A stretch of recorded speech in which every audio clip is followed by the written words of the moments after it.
I have to admit that I don't love giving advice, especially to other people's children. And so my advice today will largely be disguised in some stories that I've enjoyed and some life experiences that I've enjoyed. I'm the longest running tech CEO in the world today, I believe. And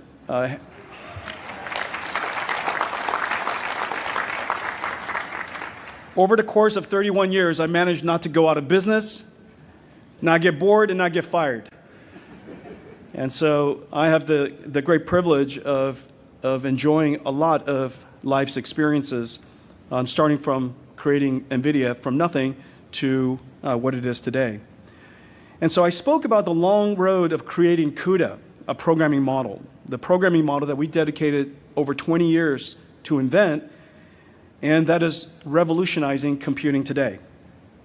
I spoke about a very quite public, canceled Sega game console project we worked on, and where intellectual honesty, something that I know Richard Feynman cares very deeply about and spoke quite often about, where intellectual honesty and humility saved our company, and how a retreat, a strategic retreat, was one of our best strategies. And so today, what I wanted to do is share with you my perspective, from my vantage point, of some of the important things that are happening that you're graduating into. And these are extraordinary things that are happening that you should have an intuitive understanding for, because it's going to matter to you, it's going to matter to the industry, and hopefully you take advantage of the opportunity ahead of you. The computer industry is transforming from its foundations, literally from studs. Everything is changing from studs on up, and across every layer, and soon every industry will also be transformed. And the reason for that is quite obvious, because computers today are the single most important instrument of knowledge, and it's foundational to every single industry and every field of science.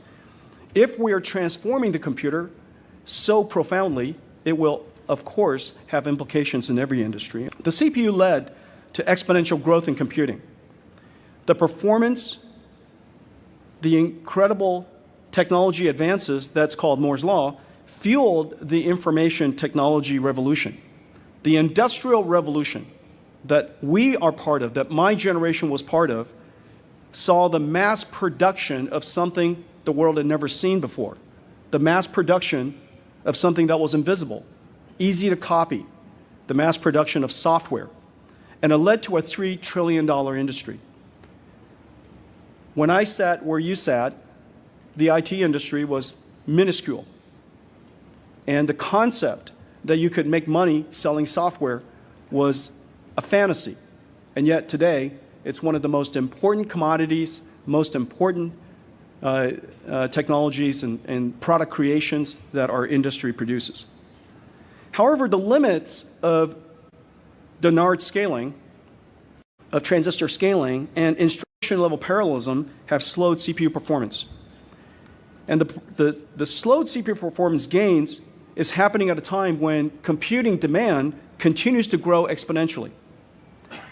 This exponentially growing gap between demand of computing and the capabilities of computers, if not addressed, computing energy consumption and cost, inflation, would eventually stifle every industry. We see very clear signs of computing inflation as we speak. And after 2 decades of advancing NVIDIA's CUDA, NVIDIA's accelerated computing offers a path forward. That's the reason why I'm here.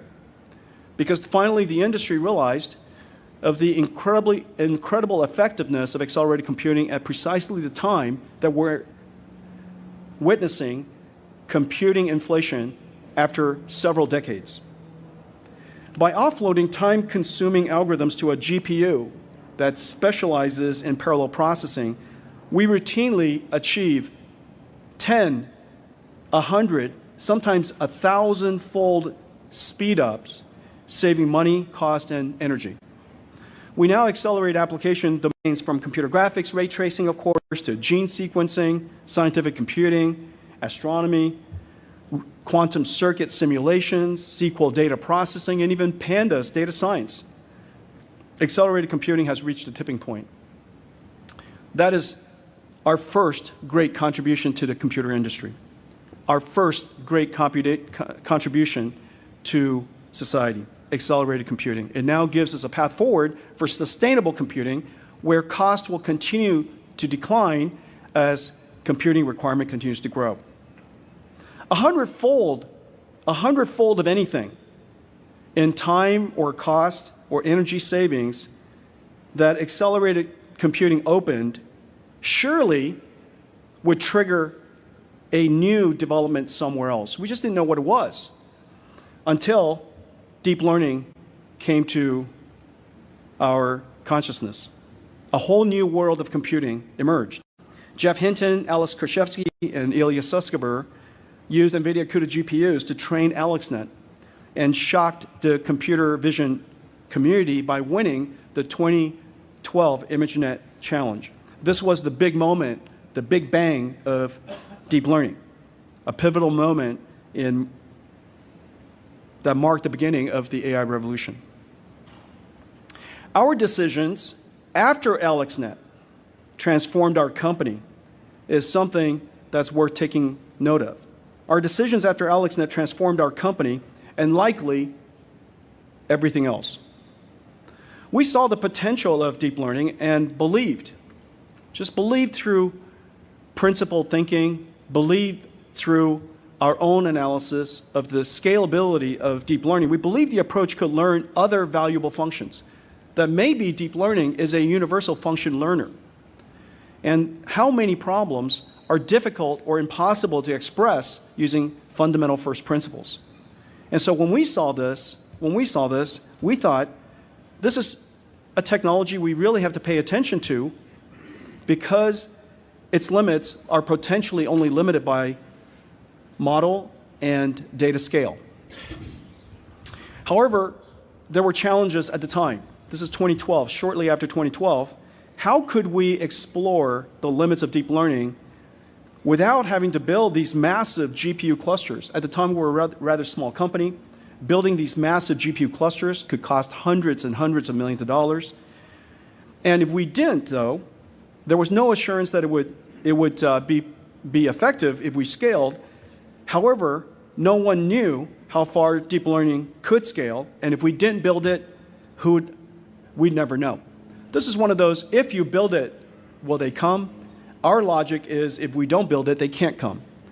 And so we dedicated ourselves based on our first principled beliefs and our analysis, and we got ourselves to the point where we believed this was going to be so effective, and when the company believes something, we should go act on it. So we dove deep into deep learning, and over the next decade, systematically reinvented everything. We reinvented every computing layer, starting with the GPU itself.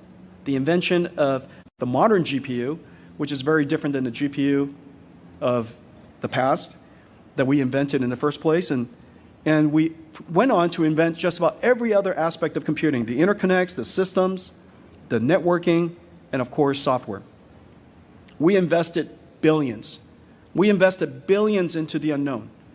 Thousands of engineers for a decade worked on deep learning and advancing and scaling deep learning without really knowing how far we could really take the technology. And we designed and built supercomputers to explore the limits of learning, of deep learning and AI. Then in 2016, we announced DGX-1, our first AI supercomputer, and I delivered the first one to a startup in San Francisco, a startup nobody knew anything about, a group of friends of mine who were working on artificial intelligence, a company called OpenAI. In 2022, 10 years after AlexNet, and about a million-fold increase in computing later, a million-fold. If you could just imagine, what would it be like if your laptop was a million-fold more capable? A millionfold later, OpenAI launched ChatGPT, and AI went mainstream.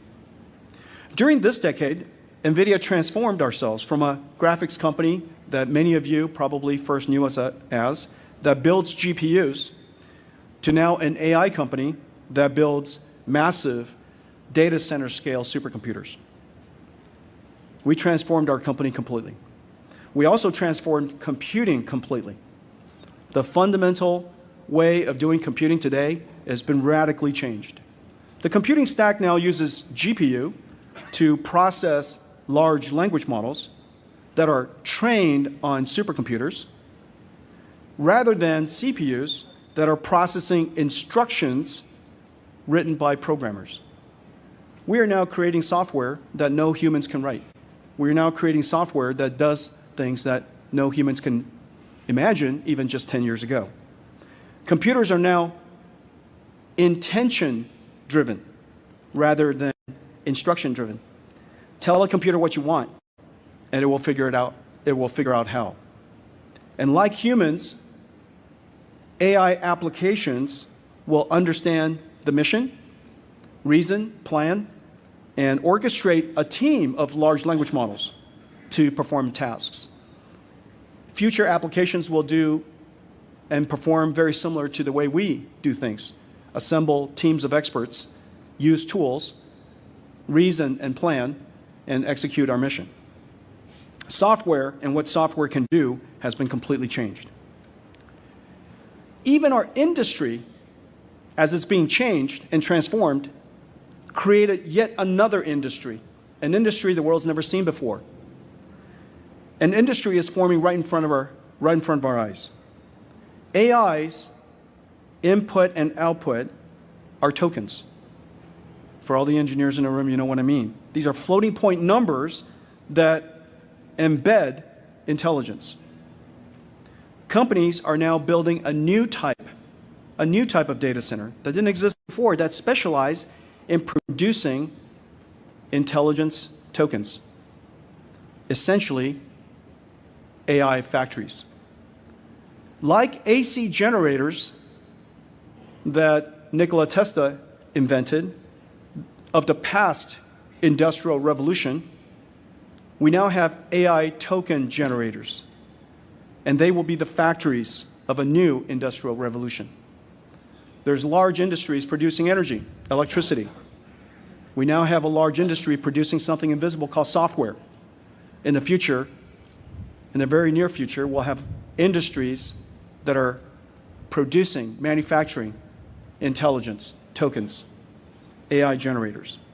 A new computing model has emerged, and a new industry has emerged, all because we reasoned from first principles, formed our belief about the future, and we acted on them. The next wave of AI is robotics, where AI, in addition to a language model, also has a physical world model. We work with hundreds of companies building robots, robotic vehicles, pick-and-place arms, humanoid robots, and even entire gigantic warehouses that are robotic. But unlike our AI factory strategy and our experience there, which was really formed through reasoning and deliberate action, our robotics journey resulted from a series of setbacks. As you know, NVIDIA invented the GPU. This was before we invented AI factories.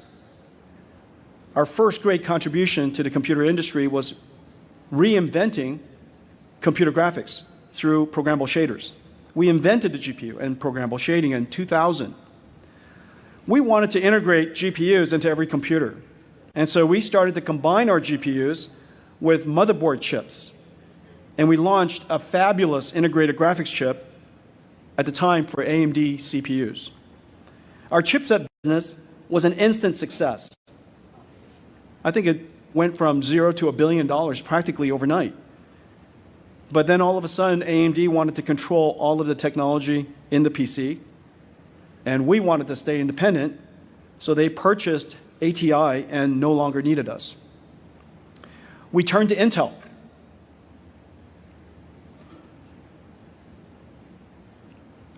that probably wasn't a great idea, but we turned to Intel and negotiated a license to connect to Intel CPUs. Apple was excited about what we were building and asked us to work on a new computer with them, which became the first MacBook Air. Well, Intel saw what happened and decided they didn't want us to do that anymore. And so they terminated our agreement. Well, we pivoted again. And this time, we went and licensed ARM. And we built a low-power SoC, a mobile SoC, the world's first SoC that was essentially a computer, a full operating computer, and it was incredible.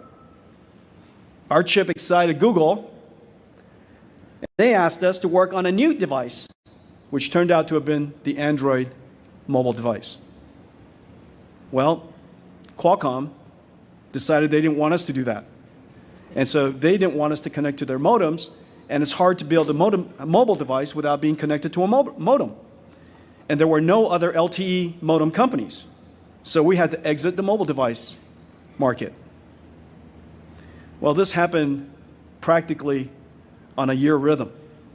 And we would build something, it would be incredibly successful, generate enormous amounts of excitement, and then 1 year later, we were kicked out of those markets. Well, with no more markets to turn to, we decided to build something where we are sure there are no customers. Because one of the things you can definitely guarantee is where there are no customers, there are also no competitors. And nobody cares about you. And so we chose a market with no customers, a $0 billion market, and then it was robotics. We built the world's first robotics computer, processing an algorithm nobody understood at the time called deep learning. This is over 10 years ago now. 10 years later, I can't be happier with what we've built and the opportunity to create the next wave of AI. More importantly, we developed agility and a culture of resilience. One setback after another, we shook it off and skated to the next opportunity. As Richard Feynman would say, and the world can be unfair and deal you with tough cards. There's another opportunity out there, or create one. Let me tell you one more story. I used to work from one of our international sites for 1 month each summer.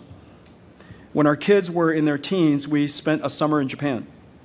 Over a weekend, we visited Kyoto and the Silver Temple. If you haven't had a chance to go, you must. It's renowned for its exquisite moss garden. The day we visited was quintessential Kyoto summer day. Suffocatingly hot and humid, sticky. Heat is radiating from the ground. The air was thick, still. Along with the other tourists, we wandered through the meticulously groomed moss garden. And I noticed the lone gardener. Now remember, the moss garden, this is the Silver Temple. The moss garden is gigantic. It's about the size of this courtyard. And it has the collection, the largest collection of just about apparently every species of moss in the world. And it's just exquisitely maintained. I noticed the lone gardener squatting, carefully picking at the moss. And so I walked up to him and I said, "What are you doing?" And in his English, he said, "I'm picking dead moss. I'm taking care of my garden." And I said, "But your garden is so big." And he responded, "I have cared for my garden for 25 years. I have plenty of time." Well, that was one of the most profound learnings in my life, and it really taught me something. This gardener has dedicated himself to his craft and doing his life's work. And when you do that, you have plenty of time. I begin each morning I do every single morning exactly the same way. I begin each morning by doing my highest priority work first. I have a very clear priority list, and I start from the highest priority work first. Before I even get to work, my day is already a success. I've already completed my most important work and can dedicate my day to helping others. And when people apologize for interrupting me, I always say, I have plenty of time. And I do. Graduates of the class of 2024, I can hardly imagine anyone more prepared for the future than you. You dedicated yourself, you worked hard, you earned a world-class education from one of the most prestigious schools in the world. And as you commence into the next stage, take my learnings, and hopefully they'll help you along the way. I hope you believe in something unconventional, something unexplored. But let it be informed and let it be reasoned. Then dedicate yourself to making it happen. You may find your GPU. You may find your CUDA. You may find your generative AI. You may find your NVIDIA. I hope you will see setbacks as new opportunities. Your pain and suffering will strengthen your character, your resilience and agility, and they are the ultimate superpowers. Of all of the things that I value most about my abilities, intelligence is not top of that list. My ability to endure pain and suffering, my ability to work on something for a very, very long period of time, my ability to handle setbacks and see the opportunity just around the corner, I consider to be my superpowers. And I hope they're yours. And I hope you find a craft.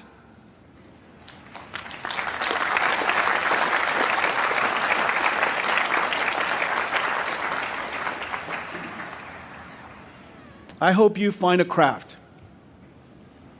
It's not important to decide on day one. It's not even important to decide anytime soon. But I hope you do find a craft that you want to dedicate your lifetime to perfecting, to hone the skills of, and let it be your life's work. And then lastly, prioritize your life.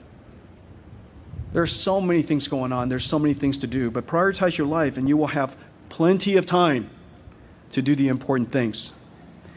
Congratulations, class of 2024. Go get them.